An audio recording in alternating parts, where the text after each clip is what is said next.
சாஸ்தாவரவை கேளாய்.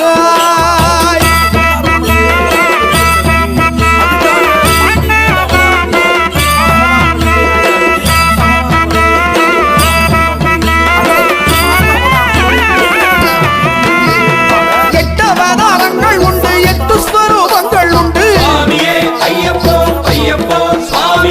எட்டவதாரங்கள் உண்டு, எட்டு ஸ்வரூபங்கள் உண்டு. அஷ்ட கர்மங்களும் இவர் அறியாததொன்றும் இல்லை.